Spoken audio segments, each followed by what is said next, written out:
Great afternoon. We welcome you again to your lunchtime special. Thank you so much for joining us. I am your host, Pastor Cynthia G. West.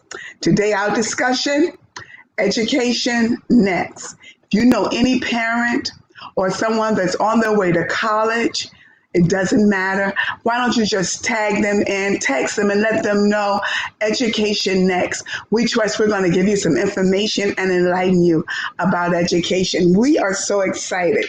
We have some of the greatest educators on our conversation today.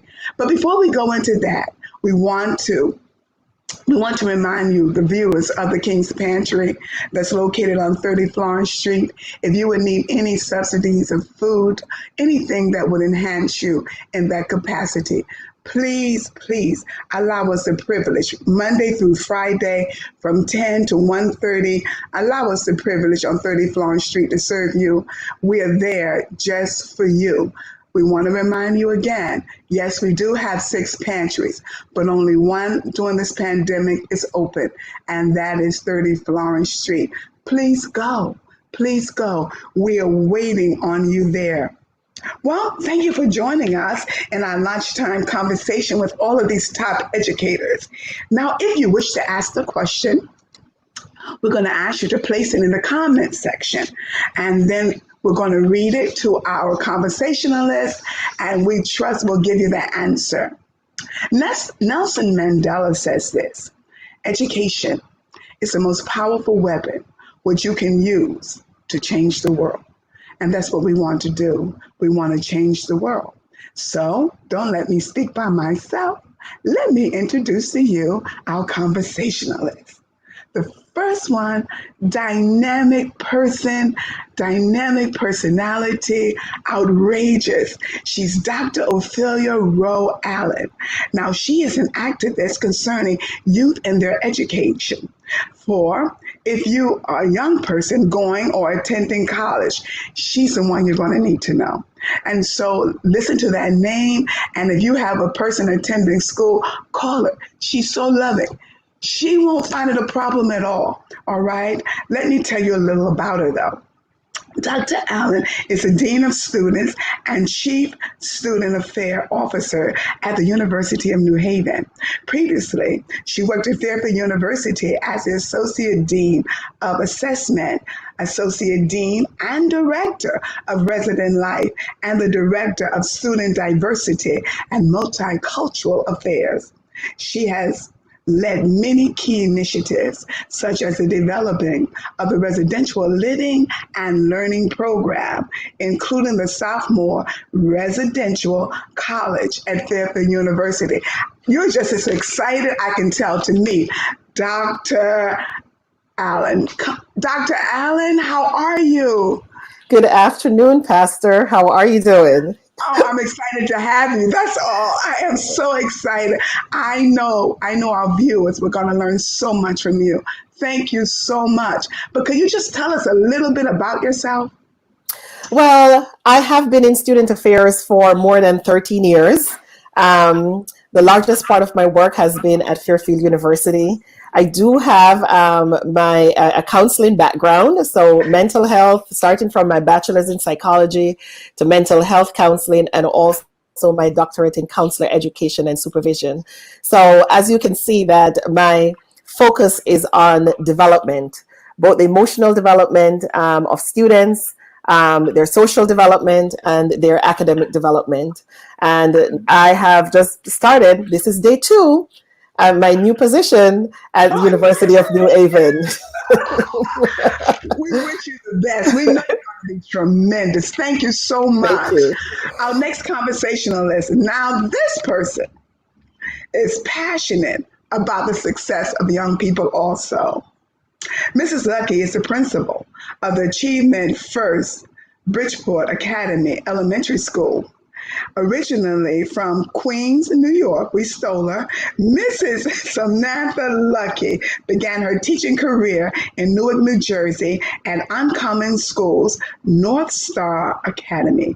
Following this opportunity, she went on to teach at the Public School 63 in Queens, New York as well as Success Academies in Harlem, New York. A transplant that we love to have in our state, Mrs. Samantha Lucky. Mrs. Lucky, how are you? Hello, Pastor. Good to be here today. Oh, I'm so excited to have you. I'm so excited. And I know people with elementary school age children, they're going to learn a lot from you. Thank you so much for accepting the invitation. Thank you. But Mrs. Lucky, can you just tell us a little bit about yourself? Yes, I'm again native New Yorker, but I definitely love Connecticut.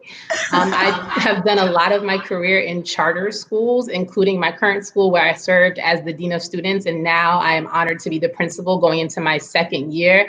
And I'm really excited to jump into this conversation today. And we're excited to have you. Now we have to introduce a very highly creative woman. Learning and enhancing youth, it's not just merely a call for her. I'm really thinking that it's her life. Miss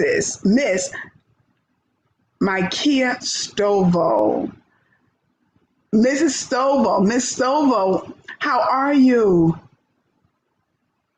Hello, Pastor. I'm well. How are you? Well, wow, it is so good to have you. Thank you. Thank you so Thank you for the privilege. Come on. Will you give us a little bit about yourself, Miss Stovall? All right. So I teach in Bridgeport Public Schools. I'm a third grade teacher. I am dual certified as a social worker. So I started off thinking I wanted to work with groups, but I really felt like the impact was really with dealing with students day in, like getting the full 6 hours in the classroom. And so that's what I went on to achieve. I currently sit on a number of committees, including the distance learning Yes. year. So working on that and figuring out what school is going to look like next year, assisting in that process, and just being active in my school environment, and doing my part in propelling our students, our future, into their next achievements.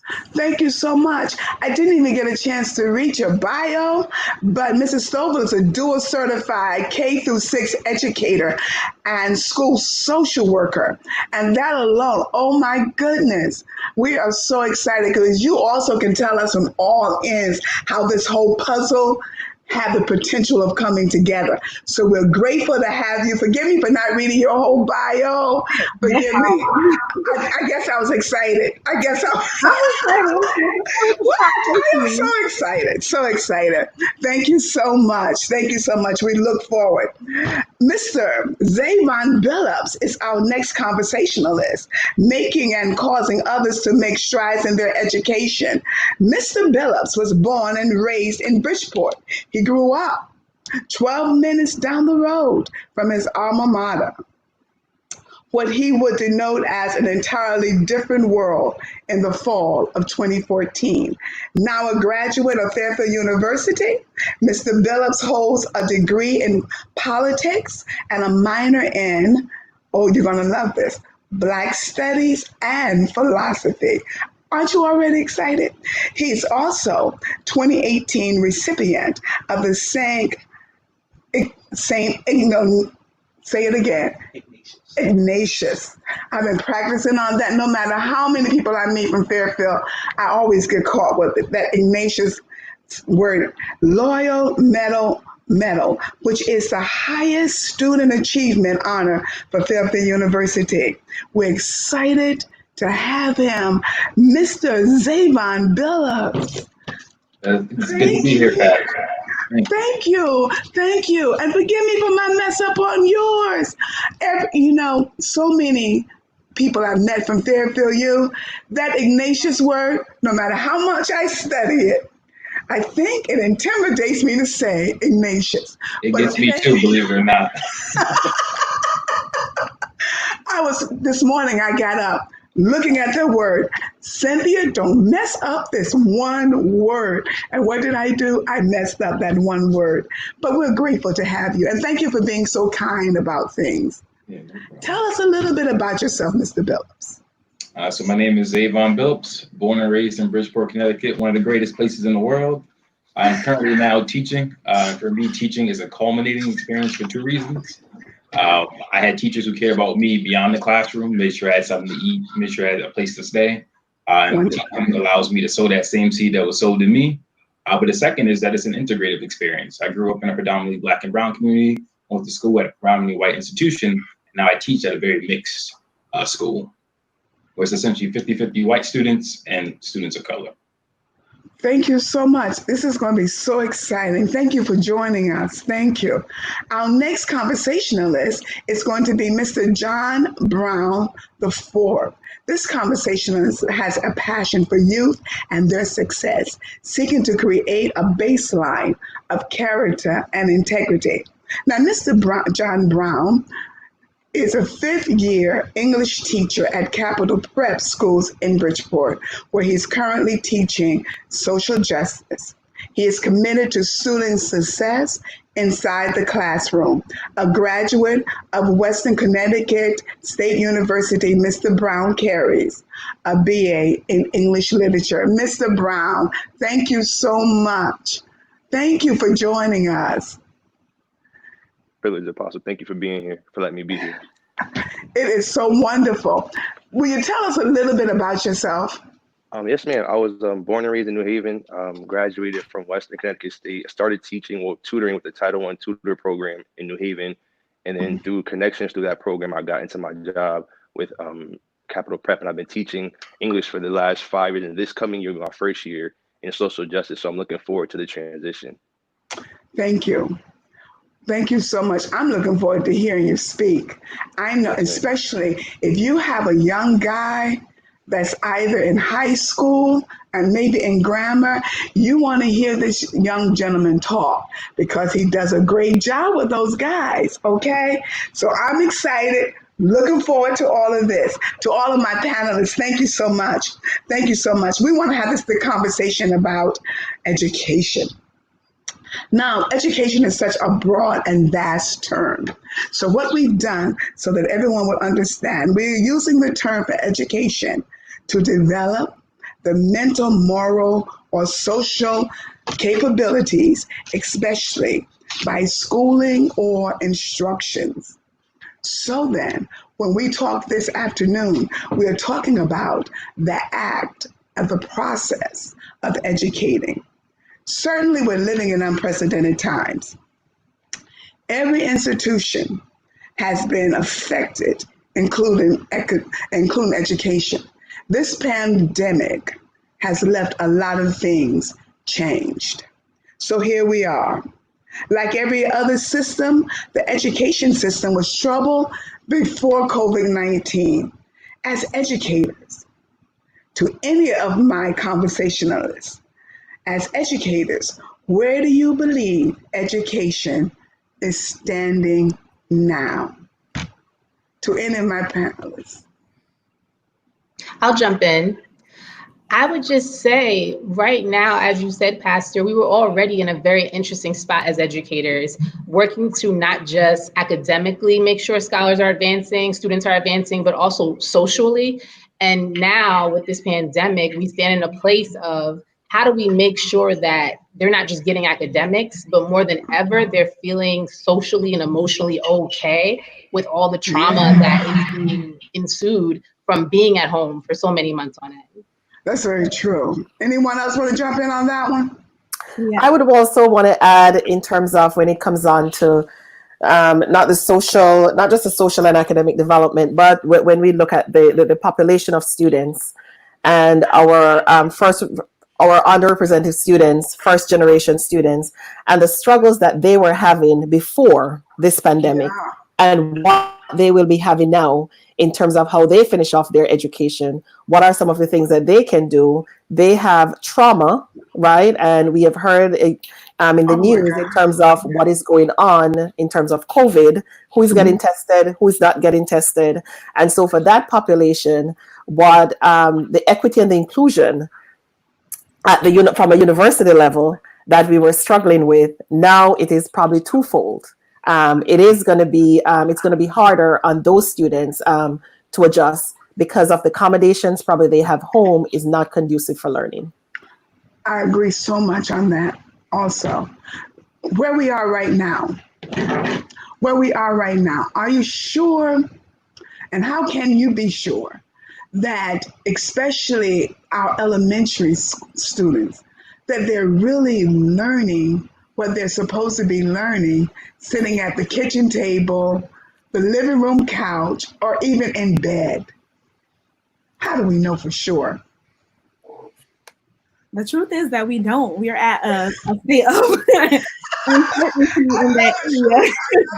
Right, we're in the area of uncertainty when it comes to the effectiveness of distance learning, online learning, and how we even assess it. Right, we're still trying to figure out even how to assess it over an online instruction program properly. And then, in addition to that, we have to worry about and think about the access that different students have and how they're accessing the material, what devices they're using. It looks different on different devices. So are they able to access it properly? And there's so many different things that we have to think about and assess and figure out. So as a whole, we're just in a state of uncertainty in that area. Okay, I can understand that. This distancing situation, because a lot of our young people were already insecure with different things about their life emotionally and mentally. What do you think this impact on all of this distancing is going to be about? You know, one of the things that the increase that you're going to see, while mental health was always a concern on in schools, on college campuses, it is going to increase, right? And there is, when you look at the research, it shows that there's going to be more when it comes on to loneliness. Students are going to be reporting loneliness, sadness, stress and anxiety is still going to be there, and also depression. And on top of it all, it's also the financial concern. So you're going to see an increase in that. No one ever reported on loneliness or sadness, right? You just think you could just tell yourself that, oh, I'm sad today or I'm lonely. It is going to, even working at an institution in the residence hall, students are going to be lonely. Yeah. Students are going to be sad. What about the younger children? You know, so many children, and I think, Zayvon, you said it earlier, that there were people who taught outside of the walls. And so many children receive their nurturing from their teachers. I mean, parents are not there or whatever, working or whatever environment, but coming to school, and whether people think it's important or not, that pat on the back, that rub across the shoulders, that looking in the eye, you're doing a great job. I know it's hard, but you're doing a great job. What do you think the effect of all of this will be in the trauma area?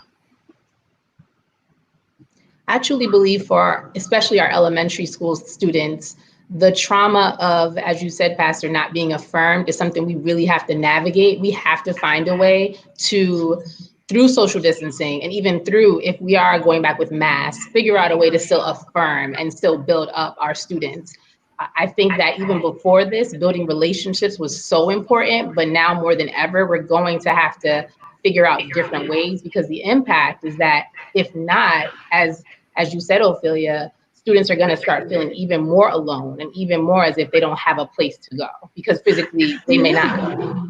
I so agree, because in the color generations, to go to a psychiatrist, a therapist, a anything like that, it's almost unheard of. And now we were just starting to break open that shell to get psychiatric kind of support. I want to hear your feelings about if we were just breaking open the shell. And a lot of times it was because of the educator that said, your child may need to go and talk with someone to feel better and to express themselves clearer. What do you think, Zayvon? What do you think about this whole thing now? Mm-hmm. I definitely feel that schools have to continue to approach, particularly distance learning, with Maslow's hierarchy of needs in mind. They have to try and meet the needs of the kids before they try and share content with them. And we have to diversify what that looks like and figure out increasingly the best way to do that. And as other panelists have said, we haven't quite figured it out just yet. But moving aside from just educators, a lot of that conversation kind of shifts towards parents as well. And the increasing role parents will have to play in ensuring that students get those things, ensuring that they affirm in the same ways that our school system is supposed to. Okay. John, what do you think? I mean, with that whole, the culminating piece of that entirety is going to be, it's going to be a transition for kids no matter what. And even when we started the distance learning, it was a major shift in transition. And now the kids even coming back to school again, they're going to have to unlearn what they've already learned from the distance learning and then put that into perspective on how am I going to act in this new surrounding. So even approaching teaching, the lesson plans will be different, the interventions will be different, the tools will be different, the text will even be different now. And so these are the things where coming back and even furthering the learning, and even with the parents, I've had to advocate for parents where some parents didn't understand the information that I was sending home. And as teachers, even though it does become to parents, it still comes back to the teacher as if, are we communicating? Are we letting that parent know, okay, let's modify. Don't do 2 chapters tonight, do this 1 chapter, just give me 5 key facts about that. And can we alternate some of the pieces so they still get that goal of citing text evidence or understanding what the 1s and the 10s place, even though the level of work will be a little bit watered down, the goal will still be achieved. And that's where I believe a lot of parents and teachers are gonna have to focus on with the new way of teaching, where we're gonna have all these standards to still hit, but then how are we gonna hit them in a way that they don't lose standard 1 when we're on standard 7, because standard 1 still is part of standard 7. You have to learn that first when it gets to 7. I also want to add, Pastor, I just want to add that in addition to that, John, we also have to look at parents, first generation parents who have never really gone to school in the US, right? They're immigrants coming here. They English is not their first language. But we are sending home the work in English and expect the parents to also help. And that student may not be able, the parent may not be assist, and the student may not be able to know how to do it. And so they get frustrated sometimes in terms of wanting to do it. But the parent doesn't know how, and probably don't know how to ask for help either. And if it's not in another language that is familiar to them, it's not even familiar, that is their language, in order to help these students, they will suffer. Okay, we opened up so many doors that are so majorly important, and we have just opened them wide. One of the things that you said, John, that I want to go back to, and I'll feel you open up about 5 of them, but one of the things we want to talk about is that you said something very major, because as a pastor, I have gotten the report of parents and saying, I want my child to be educated, but I don't know this kind of math. You know, when I went to school, it wasn't like this. I don't know how to train them, how to teach them. So you open up a door for us. You said that the parent needs to connect with the teacher and maybe water some things down for the student as well as the parent. Am I correct in what you were saying? Yes, ma'am. Okay, so that's another door right there. I think that's a wonderful door, and I want the parents to listen.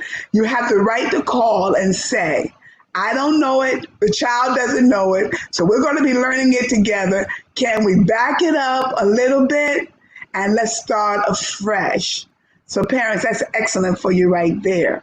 Okay, another door that was open was Sam said it when she said about the mask in the classroom. Okay, the mask and the mask anywhere. I mean, being a parent, I had all of these idealistic dreams in my head that my children was going to sit on the lap of Santa and tell Santa what they wanted for Christmas, and that the Easter Bunny was going to be able to give them eggs and their little baskets. Both of my children were afraid of all of them. I remember going and getting Mother Goose that used to read the nursery rhymes and putting it in Jossie's room. And my daughter, she said to me, she was probably about 2 years old, Mommy, there's a duck talking to me in the room. And so they didn't get a hold to any of these things. So then, with a child, They can't even watch the horror movies or even cartoons that are violent.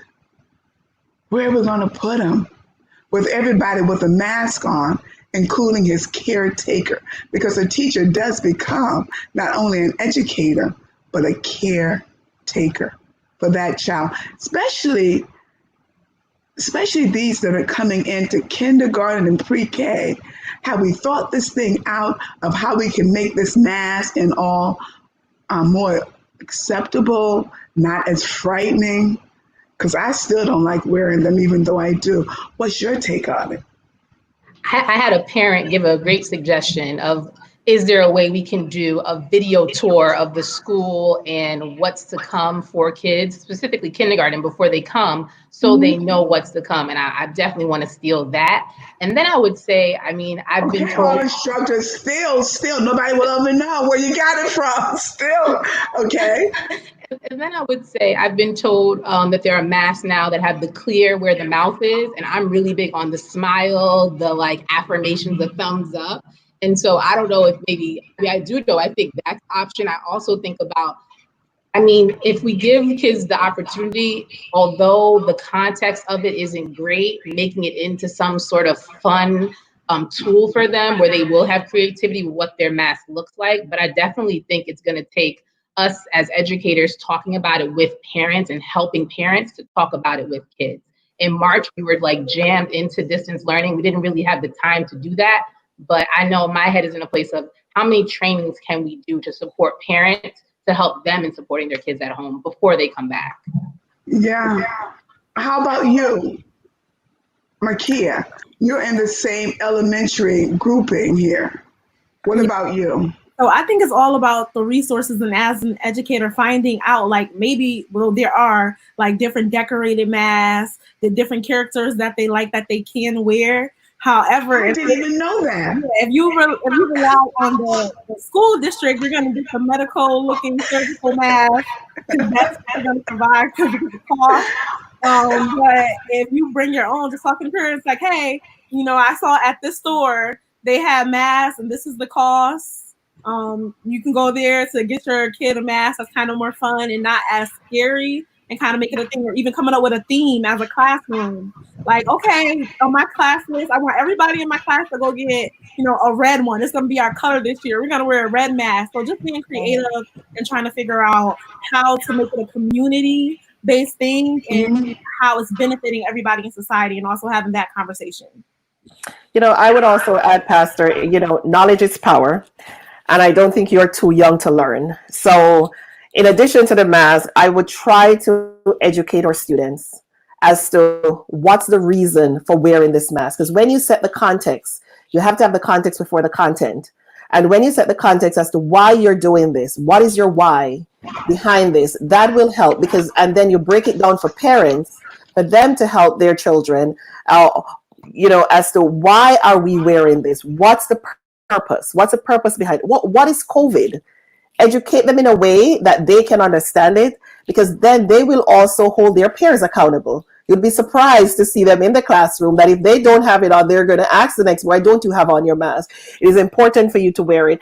And for the elementary school teachers, you know, you always do things in a fun way, and to make it, and at the same time, it is educational. I know from the university perspective, it is going to be hard for students, because one of the things, you know, they like their social life, and to tell them that when they're leaving their rooms, right, that they need to have on a mask to go to the bathroom, to walk down the hallway, that may not be something fun for them. They may get frustrated by it. At one point I said, I'm tired of wearing this. But again, it's the peer-to-peer education that I think is also important as to why we're doing this, what's the why, and for them to understand that the reason why we're doing this. As you can see, most college student thinks that this was a hoax with what was going on, right? So it's how do we get them, if we're going to get them back on campus, most campuses are reporting that they are coming in, it's full residential students. Full residential. So what is that going to look like? How is, you know, but it's all about education. It's all about educating on the why, right? Setting the context for our students. And before they get here, what are some of the information we need to give them, right? So that they can have an understanding in terms of what campus life is going to look like for them, what the classroom is going to look like, what dining is going to look like, what the purpose behind doing all of this when it comes down to their safety. I remember when I went into college, moving in day was a great big family event. You know, it was a huge event. I mean, Yes. my brothers, my sisters, everybody was there because you're moving in, and your mom and our dad died, but my mom was walking. My daughter is moving into campus today. Like, that's why we were all there. But she had to announce to everyone. And so now I can't see them being able to have the same event. I remember my mom making cupcakes and passing them out because she had found out how many dorm rooms were on my floor. She literally made cupcakes and passed them out to the students. To miss all of these traditions of coming into college and, you know, being proud of yourself because you finally achieved. And now they have to go in. So what are they going to do with the unpacking and the packing, you know, putting up the posters on the wall and all of that stuff? You know, that will still happen. But I think it's the moving in process that many universities are struggling with, and it just keeps on changing, you know, in terms of how many, how many guests can come to campus. So that celebration, that moment of achievement that students feel, and parents, and very happy and very proud to say, you know, my child will be the student, you know, a student will be in college, going to college. We may not be able to do that this year. You know, we may have to have less of the aunties and the uncles and the guardians and everyone on campus coming in with 5 cars. We may not be able to have that. You know? Yes. Okay. It's amazing. That is just totally amazing what they would miss because, and I bring that up because, guys, they didn't go to their graduation, so they don't know the power and the pride. I'm a firm believer everybody doesn't go to college. Maybe college isn't for you, but to get your certificate from high school is major. So if you want to go to a trade school or learn, or maybe your parents have a business, but to miss walking across that stage, to miss getting all of the flowers, to have missed all of that, and now you're telling them when they get ready to go into college, they're going to miss that too. I wonder, is it causing people to be more acceptable in our untouched society? Because I believe we have a very untouched society. We already suffer from the lack of true relationships, the understanding of loyalty and what all of that means. And now for them never to celebrate their accomplishments. Do you have any idea how parents could probably assist them, especially if they're going into college this year, or even the lower grades that graduated? How can they, even now, I mean, I've seen banners in our neighborhood that said great teacher, and this was the teacher of the year, and this was blank blank's teacher. But other than that, how can we let them know that when you make great strides, you need to celebrate yourself? When you make great strides, anybody have an idea of, so we can give the parents some idea to help them celebrate their child? Apostle, well, one of my graduating seniors, well, his mom did, and she's from New York, but his dad lives in Bridgeport, and we had a drive-by for our graduation. But before the graduation, his mom sent an email out to a lot of the parents, friends, to like kind of culminate a long booklet for her son to read. And so she made all the notes and the congratulations into a booklet and gave it to him as a graduation gift. And everybody was able to write their own piece. And like, he actually called me and was like, Mr. Brown, I appreciate what you wrote. And like, he didn't understand like what I was saying, but I told him, like, understand, like, this is the first of history, but understand you're now in a different area. And he's now going to Sacred Heart University on a football scholarship, but he's literally like calling me every other week, like, okay, did we do this right? And he's like, I miss school. Like, I miss being around people. I miss seeing people. Yeah. And that's the one thing I never really understood that was going to affect any senior, because some of the seniors that we have, or the generation that we are now, they're not really in touch with a lot of the emotions that they want to express. And when he actually, as a young Black male, saying to me, I miss you as another male, and like saying like, I miss seeing people, I miss seeing you, I miss seeing other faces and interacting and bouncing ideas off of, he actually told me he missed the classroom discussion. I'm like, okay. And those things, but that one book that his mother made, I believe that really solidified That's a his great achievement idea. and his graduation. And that was a monumental gift that I saw, because when he got it, like, and you saw him like looking at like, what is this? And he, as the days went by, you see his social media, he was giving thank yous to other people. But that book, I've never seen anything like that. And it was literally like about 110 pages, just friends, teachers, coaches, players. Oh, that's a great and it was wonderful. idea. That's a great idea. Another door that we opened was the responsibility of the parents now is greater. The responsibility of the parents is much greater now. Before you could say I had to work and I wasn't able to come to my parent teachers meeting or blah, blah, blah, blah, blah. But now their responsibility, can you give them some insight about what would cause this to flow maybe better for them? Go ahead, Micaiah. Go ahead, Micaiah. Just in terms of the relationship with building the relationship with the teacher, the educator is going to be your biggest ally when it comes to educating your child. So just making sure you're reaching out and contacting them. And I know it's outside of school hours. During this time, we put in a lot of extra hours, right? This is what we're called to do. And your child's teacher is probably willing to help you. Like, I have parents that worked at hospitals and worked in the medical field or worked in food services.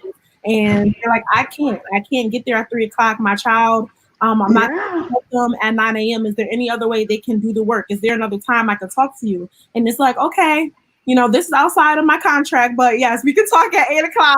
We can talk at teaching is not, you can't make a contract for teaching. Yeah. I mean, if you are a teacher, if you are really a teacher, yeah, that's why. do it. If you see a child suffering, you're going to do it. If you see somebody who don't know, you're going to do it, because I think teaching has to be a call in you. Yes. So yeah, I don't think you all have regular hours. I don't see how you can. But most people are willing to do whatever it needs that's in the best interest of that child, because that's what we're here for, what's in their best interest, and helping them get to that next part of their future. So just making sure you're reaching out and seeing how can we accommodate, it's all about the relationship and being partners in their child's education. Okay. I would ditto what Micaiah said, and also just say with the relationship, it's a partnership. And whatever your school is offering over like the summer as we come back, I know there's talks about surveys going out, both for public and I know for myself at my charter school, just to get a gauge on like parents' comfort level of wanting students to come back. And so please like fill out the surveys, anything that schools offer in regards to like sessions, to hear more town halls.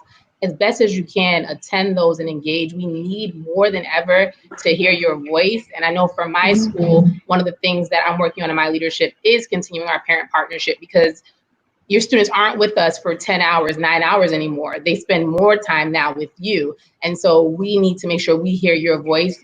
Families are our key stakeholders, our biggest clientele, right? And so we need to hear from you. And I would say yes, it's parents, but it's a partnership, because as I've heard from many parents, and Pastor, you said it, some parents are in a place of, I don't know this math, I don't know how to do this English and grammar. And so we have to also, it's okay. Some of us, listen. And so really understanding that like we have to provide resources for you. And as Micaiah said, if you ask, more than likely educators in the field are gonna want to help and support. We're all in the unknown right now. But I just want to make sure that we are also cautious. I am a real advocate for the underrepresented and also for parents, and knowing that most of the times, even for online now, we sometimes will forget them. We'll forget that, are the resources there? Can they access the resources? Okay. Is it accessible for them? Right? So although they do not know the math or the English or what to do, they also may be afraid to call.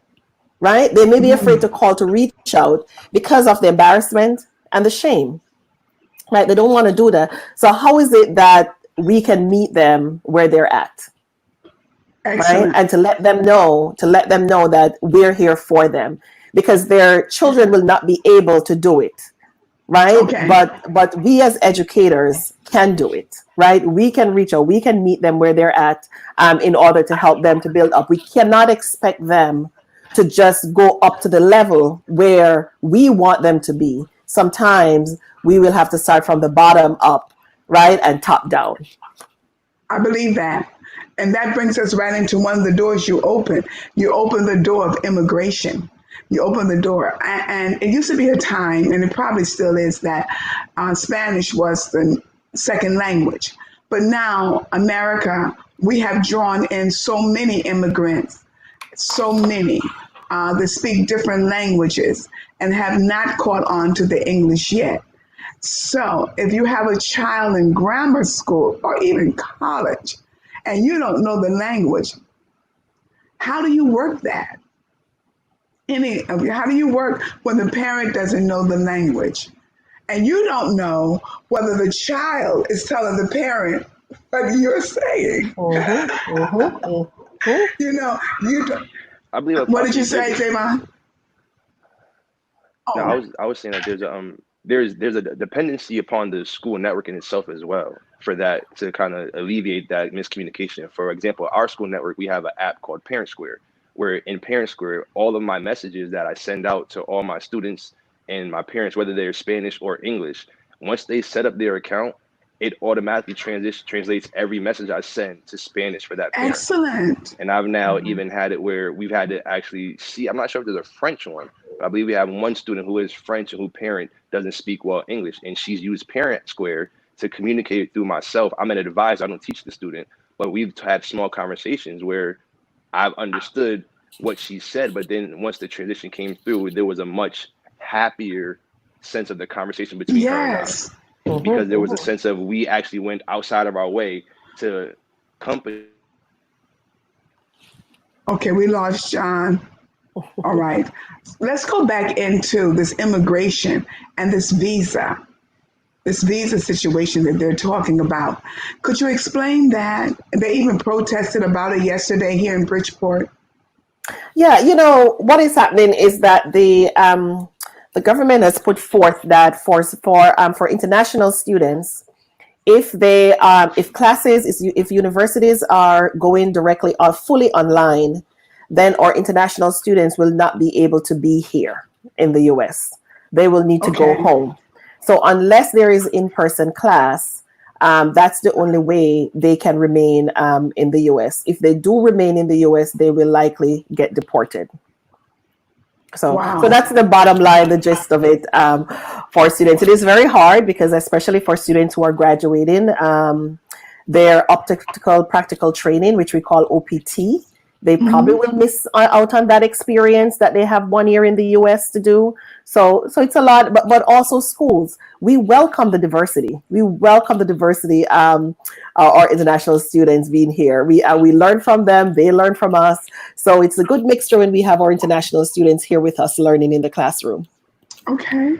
Thank you for explaining that. We have questions. It's so much to talk about, but we have questions. Okay, one of my techno people are trying to get them to me. Okay, how will educators convince young children to wear masks and to practice social distancing? How will the educators do that? How will you convince them? I said, let's go back to what Sam said earlier about the video. Yeah, I think the video, I think what Ophelia said about the why behind it, and I think what Micaiah said too about how do we make it fun? I mean, we do a lot of spirit days at my school, and I'm like, we can't forget about spirit days. Maybe it does incorporate, like Micaiah said, a cute mask. And I think it can't happen as soon as they get back. It has to be something that we talk about when we have teachers call parents and scholars to welcome them back. And you got to wear this mask, but guess why you're wearing it? You have a really big responsibility. Going into my elementary school voice, but just figuring out ways to really That's persuade. Okay, we like it. Just really being honest Our kids are really smart and brilliant, and it's gonna be a challenge, but I think it's something that step by step we can definitely take on. Okay, we have another one here. How do we prep parents to navigate these new platforms? Hmm. So that really becomes the responsibility of the district and the educators. So I know in Richard Public Schools, we had a lot of seminars for parents specifically, right? We have teacher versions, and then we have versions for the parent when they went through and shared their screen and showed them how to access different components Okay. who are trained. So that's one way. And then also just being able to sit with them. Like sometimes you have to sit, we're social distancing, but sometimes I have to sit on the phone. We have FaceTime, we have screen share, we have different ways to show people how to use particular features. And really sometimes it has to be a one-on-one thing. So just being open to that and being available to assist parents. I had this conversation this morning with my husband on the fact that when you're techno savvy, you have a tendency to think everyone else is techno savvy. So I'm not techno savvy. Now I use my system and I have gobs of letters, notes, messages, speaking engagements, all of that. I use my system for that. But when you say a lot of things, I'm not technical savvy at all. I would not consider it. And I said to him this morning, you know what? I'm going to start becoming technical savvy. But I was only talking. I really have no interest in becoming technical. Come on, guys. I don't even carry a cell phone. So I really don't have an interest in that. My world does not demand that out of me. Nevertheless, there are certain people, and especially these parents, and Ophelia tapped into it earlier, whose world now demands to go into a laptop. Some of these parents are post-baby boomers that have worked jobs that they worked on a computer, but they did not have to learn the computer. They went straight into their programs. Is there anything that's happening so that parents that are not technical savvy will be able now to learn? This is how you get to, because when you guys are technical savvy, you just have, go to Instagram. And I'm like, that's nice. I don't know what that is. Oh, go here. Oh, go there. And if you're not technical savvy, go, okay, going the way you want to go.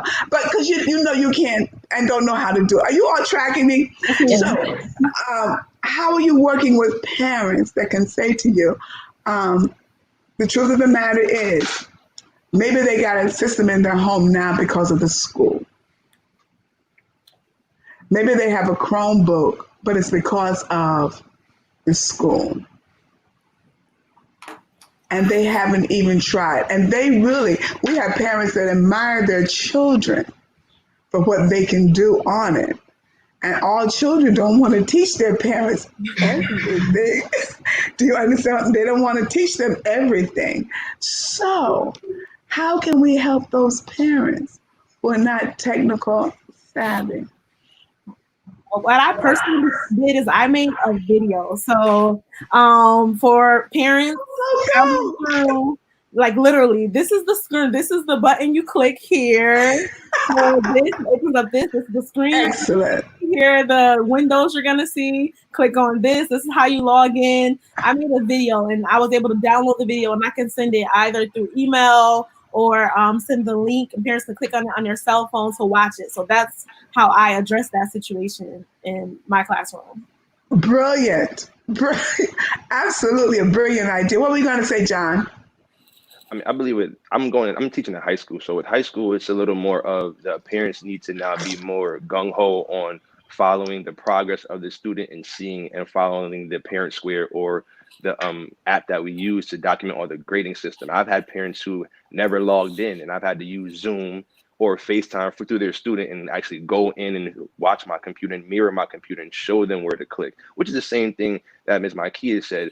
It's just with the parents in, I believe in 8th grade to high school where I'm teaching at, it's more of they want to see, okay, how do I keep a track to make sure he's being accountable or they're being accountable of the work? Yes. How do I track not only on Google Docs, but where can I see it? Because Google Docs doesn't always translate to the cumulative grade. So now they Okay. need to understand that certain grades don't weigh as much, certain things aren't counted for, and then you have to make sure you break down the percentages down. So then it's a whole big thing. With making the parents feel comfortable, what we did was Yeah. I had 8 parent meetings over the course of 3 weeks, 8 parent meetings. And in each meeting, it was the same thing, walking you through, okay, how do I use Parent Square? Okay, how do I use my app now? Okay, how do I Mhm. log in to see my parent portal where I can see my students' grades and what they've done? And then the funny part about it is I had to actually show one parent that just because your student is submitting stuff on Google Mm. Classroom, that does not mean that is actually done work. And that's where we get to the integrity of the work. So the Okay, parents, I believe, are doing a because we great job lost where you, they're, John. Tell yes, us that ma'am. again about just because you see it doesn't mean that it has been accomplished. Yeah, so when my school, we had to use Google Classroom and our actual app that we use for logging our Okay. grades in. And I've had countless conversations with parents who are like, well, my son, my daughter did the work. It's done. It says turned in. But ma'am, do you see a grade? No, there's no grade. Okay, but what do you see that's turned in? They're going, and these are where the students are smart. The kids of this generation are really smart. So what they would do is they would hit submit on Google Classroom, which it'll say the assignment is done, has been submitted. My grade doesn't go in Google Classroom. My grade goes in the actual grade book, which is a totally different platform. So they can actually submit on Google Classroom and it'll say it is done, but they can have a 0 for a grade in the actual grade book. And that's where the communication with the parents has to be, okay, these are 3 different platforms that we're using. Yes, they're all on the internet, but they all don't talk to each other that easily. So that's where the now accountability for the parents to be on themselves. Okay, I need to check my students' grades. It's not calling in anymore. Now it's logging on. I didn't make sure they're doing their Okay. work. It's not anymore, do I call the teacher? I can see what assignment is entered in real time. Okay. We have another question. I believe this is more for the college. How are they monitoring who's coming to on campus at different times? Good question. We will probably be our own community. No one goes in, no one goes out. Okay, not like that. but what will happen is that we will limit the number of guests coming on campus. So which means it's probably schools are going to be looking at, you have to have direct family members that will be coming on campus. They may not be able to go into the residence halls. They maybe have to find a spot on campus to meet, but there will be a limit in terms of students probably will not be able to have guests. Their friends from another college come to visit them. That probably will not be happening either. So Oh, they will be looking at different things, but the guest policy probably at most institutions will change. and probably will have to. Yes. Another one. What do you do to evaluate? It has been written, and I can't even remember the writings, that a lot of American students are behind other countries in their education, especially the Asian countries. How can we now evaluate if, other than the testing that you all give nationally, the national testing, how do you evaluate if the student is really on par or if they're just copying their homework and just passing it in? John, you're smiling at me. Is that a good Yeah, question or there's, what? yes, man, it's a wonderful question because but then it goes to, again, where the internet versus not having the use of the internet. There, you can go on Quizlet to find grammar tests. You can find mathematical tests. Parents can go on, literally just Google 7th grade English test, 7th grade mathematics standards test, 7th Oh. grade multiplication table. Oh my God. And those things you can actually play a game. You have Quizlet, you have, I think it's another one is Kahoot. There's many different platforms that parents can use and play an interactive game with their students. To actually, I've given many Okay. tests through actual That's quizzes where it's like, wonderful. they'll think that they're actually playing a game where no, it's a test. Do you know your grammar? Do you know your actual punctuation? Do you know your transition words? And these are things that even I would give email to parents and they're like, wait, I can play this game with my That's son? Yeah, you get excellent. your phone, get their phone, and you Okay. can do that.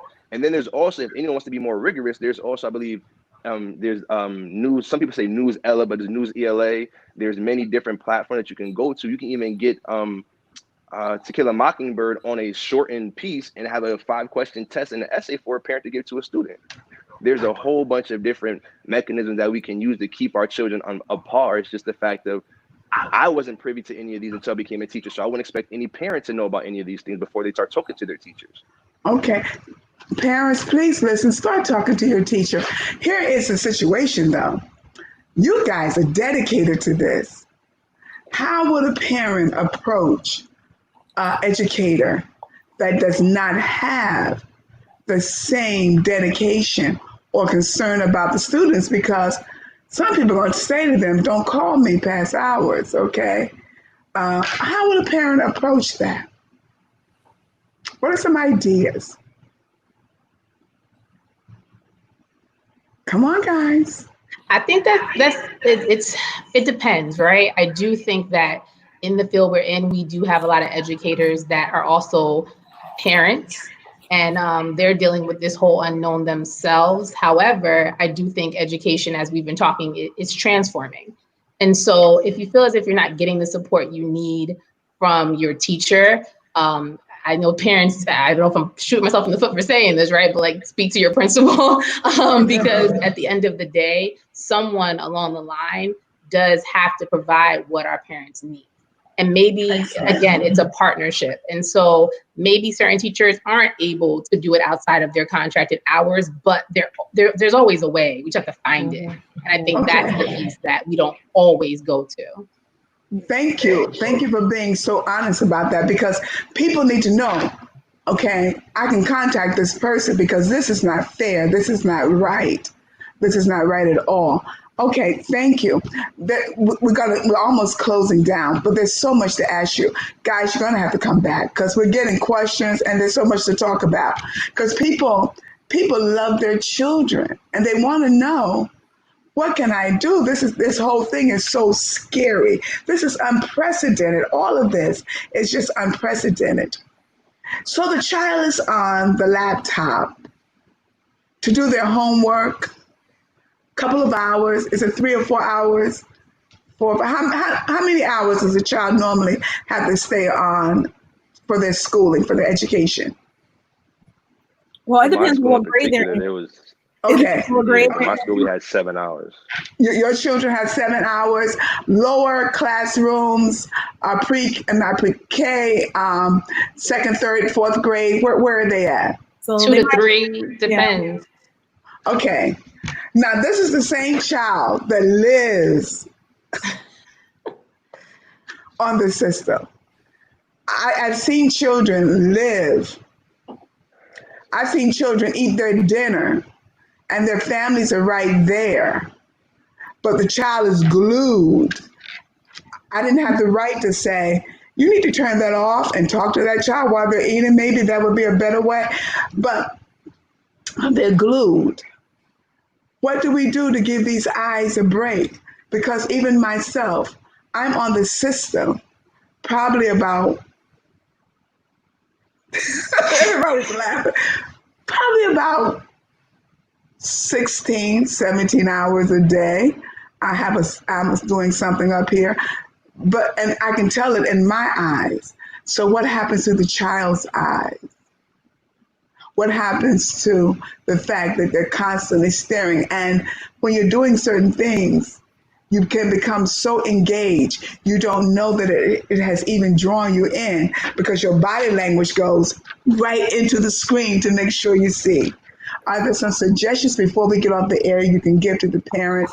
Because it's the phone, it's the reader, it's everything. You know, one of the things I know, sorry, who's talking? Okay. Go ahead. Okay. All right. You know, one of the things, John, you know, there is research out there, and I think it came out just as COVID started, talking about screen time activities and the brain health and the mood and children mood.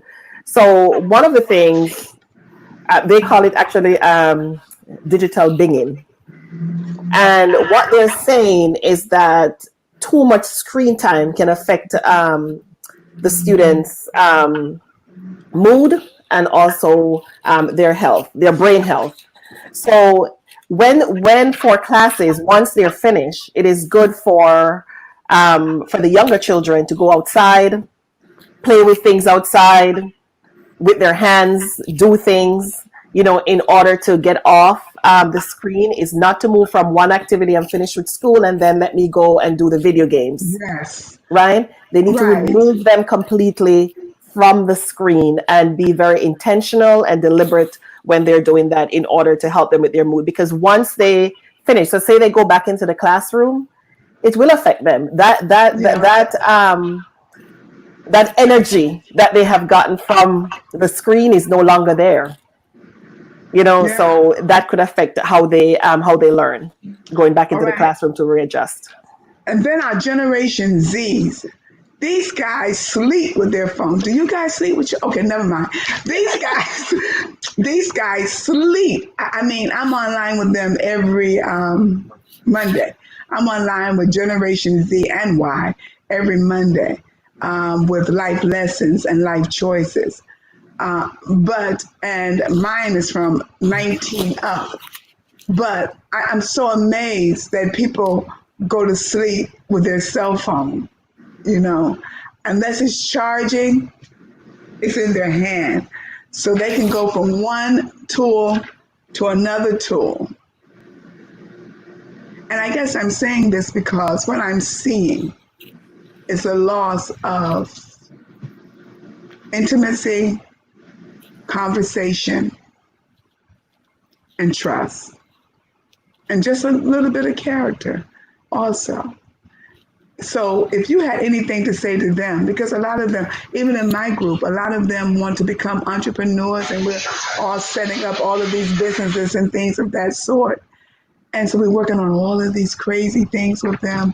And I'm saying to them, but if your mind doesn't rest, if you don't know how to rest just your mind, okay, what would be your conversation with them from what you have learned from yourself by being on this all day long almost? So one of the things that I suggested was I know we're online, but for students to still read, and my own students to still read manual books, like get you an actual real book. You can download it. We can order off Amazon, a series that they like, something that they can read and you can discuss. It could be a little thing in your household. Maybe it's something that you want to share with your kids and you guys want to read together and, just have an open discussion about a particular topic or, character. And, a lot of their series that they like to watch on TV are actual novels. So, okay, we watched this TV series that you like, but let's read the book that goes with that and see how it compares. Like, was it the same? Like, give you an opportunity to just talk and have a discussion in your household outside of just the digital component. Great idea. Great idea.